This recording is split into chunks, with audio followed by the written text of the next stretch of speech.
My name is Emily. I'm 34 years old and I work as a nurse. Last month, I attended my stepsister's wedding dinner. I wore a simple dress and tried to stay quiet. But during the reception, my stepsister stood up, pointed at me and laughed. "This is my stepsister," she told the groom's family. "She's just a useless nurse." A few people at the table chuckled. I didn't argue. I didn't defend myself. I just smiled. But then the groom's father suddenly started staring at me very carefully, like he had seen my face somewhere before. After a few seconds, he leaned forward and said slowly, "Wait, aren't you the nurse who?" He stopped mid-sentence, and in that moment, the entire table went dead silent. Before I tell you what actually happened, please like and subscribe to the channel and tell me in the comments where you're watching from. Now, let's begin. The wedding reception was already loud when I arrived. Music was playing, glasses were clinking, and people were laughing around large decorated tables. My stepsister Lily had always loved attention, and tonight she had all of it. The hall was beautiful. Soft golden lights hung from the ceiling, white flowers covered the tables. And in the center of everything, Lily stood in her bright white dress, smiling like she owned the entire room. I stood near the entrance for a moment, holding my small gift box. I had chosen a simple dress for the night. Nothing flashy, nothing expensive, just something comfortable. I wasn't really expecting anyone to notice me. To be honest, that's how it had always been with Lily and me. We grew up in the same house, but our lives were very different. After my father passed away, my mother remarried Lily's father. From the outside, we became one family. But inside the house, things were never that simple. Lily had everything growing up. Private schools, luxury vacations, designer clothes. Meanwhile, I worked part-time jobs through college and eventually became a nurse. I never complained about it. I loved my job, helping people, caring for strangers during their worst moments. It gave my life meaning. But Lily always saw things differently. To her, success meant money, status, and appearances. And tonight, her wedding had all of those things. Waiters moved through the room carrying trays of champagne. A small band played soft music near the dance floor, and everywhere I looked, there were people dressed in expensive suits and sparkling jewelry. I quietly walked toward the reception tables. Some relatives waved politely when they noticed me, while others barely looked up from their conversations. I didn't mind. I found an empty seat near the end of one of the long tables and sat down. From there, I could see Lily moving through the crowd. She looked happy, really happy. Her groom, Mark, stayed close beside her, introducing her to different guests. Mark seemed like a decent man from what little I knew, calm, polite, and very different from Lily's usual personality. After about 20 minutes, the dinner service began. Guests slowly returned to their seats. Plates were placed on the tables, and the room filled with the sound of forks and quiet conversations. That's when Lily suddenly stood up from her chair. She tapped her glass with a spoon, and the soft ringing sound spread across the room. "Everyone," she called happily. The conversation slowly faded. "I want to introduce someone to Mark's family." She turned her head and looked directly at me. I felt dozens of eyes follow her gaze, and my stomach tightened a little. "Emily," Lily said loudly, waving her hand toward me. "Come here for a second." I wasn't expecting that, but refusing would only make things awkward, so I stood up and walked toward the main table while guests watched quietly as I approached. Lily placed a hand on my shoulder when I reached her. Her smile looked friendly, but I knew that smile. I had seen it many times growing up. It was the smile she used right before making a joke at someone else's expense. She turned toward the groom's family sitting nearby. "This," she said, gesturing toward me, "is my stepsister." Then she laughed lightly, and before anyone asks, she paused just long enough to build attention. "She's just a nurse." A few people at the table chuckled politely. Someone even muttered, "Oh, that's nice." I felt the familiar wave of embarrassment rise in my chest, but I kept my face calm. I simply smiled. I had learned a long time ago that arguing with Lily only made things worse, so I stayed quiet. For a moment, the conversation around the table continued. People picked up their glasses again, and someone changed the subject. I thought that would be the end of it. But then, something unexpected happened. Across the table, the groom's father suddenly stopped eating. He was an older man with silver hair and sharp eyes. At first, I thought he was just listening to the conversation. But then I noticed something strange. He was staring directly at me. Not casually, not politely. He was studying my face like he was trying to remember something important. For a moment, the conversation at the table continued normally. Glasses clinked. People talked about the food, and someone nearby laughed loudly at a joke. But the groom's father looked distracted. He slowly placed his fork down and leaned back in his chair, still thinking about something. Mark noticed the change in his father's expression. "Dad, everything okay?" he asked.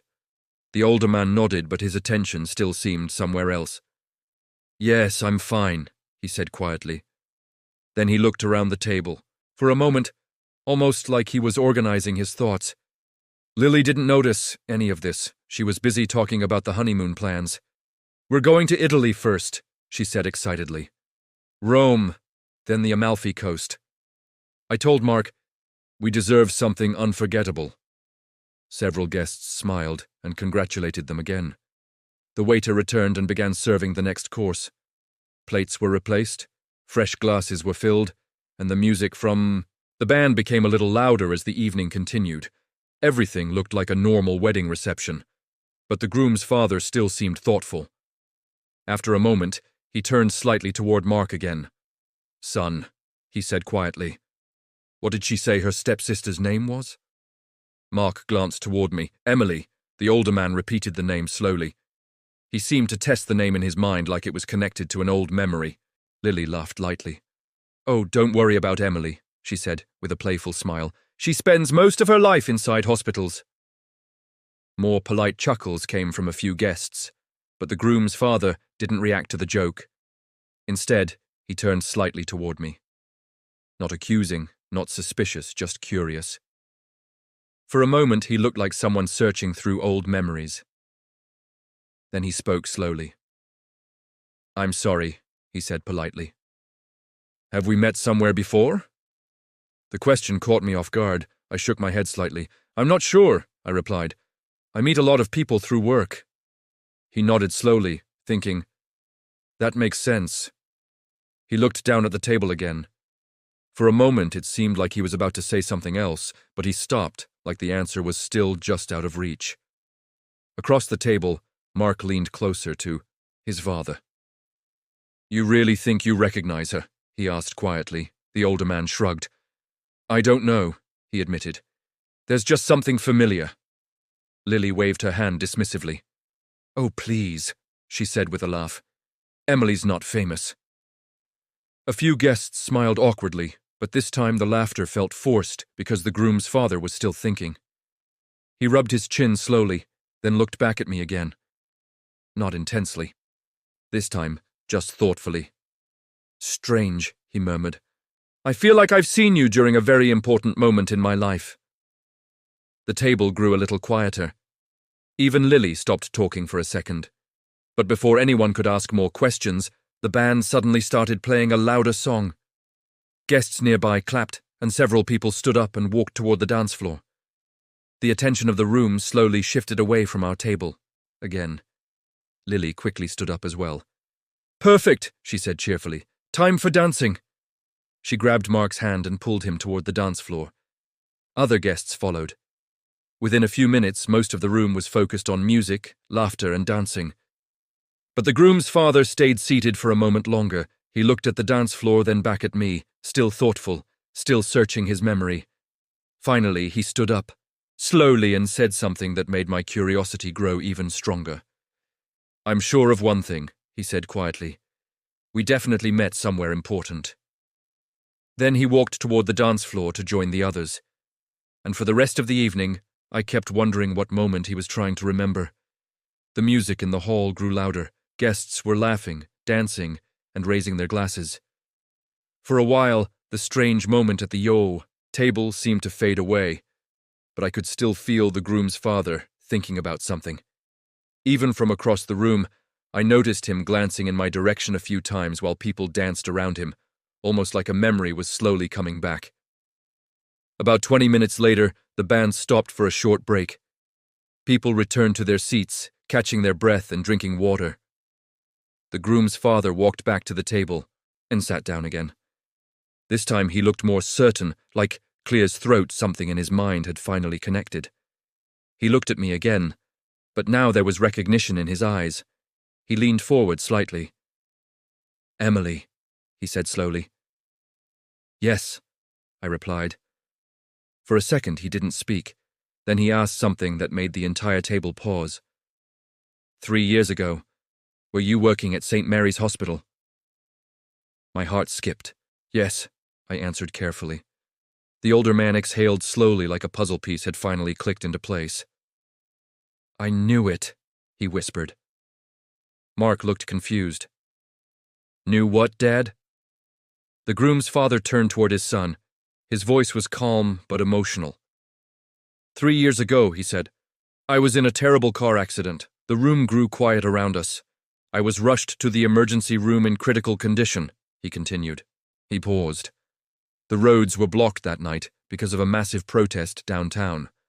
Most of the doctors were delayed trying to get to the hospital.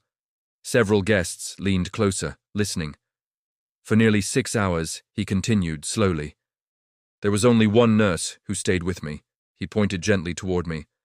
That nurse was Emily. The table went completely silent. I felt dozens of eyes turn toward me. He continued speaking, his voice filled with gratitude. She monitored my breathing, checked my pulse, kept talking to me so I wouldn't lose consciousness. He looked at Mark. If she had walked away even once, I might not have survived until the doctors arrived. Mark stared at me in shock. You saved my dad. I shook my head slightly. I was just doing my job. But the groom's father shook his head firmly. No, he said. You did much more than that. He turned slowly toward Lily, and his expression changed. The warmth in his voice disappeared. You introduced her as just a nurse, he said calmly. The room was silent now. No one left. No one moved. You shouldn't say just a nurse about someone who saves lives. Lily's face turned pale. For the first time that evening, she had nothing to say. The groom's father looked back at me. If it wasn't for you, he said quietly, I wouldn't be sitting here today watching my son get married.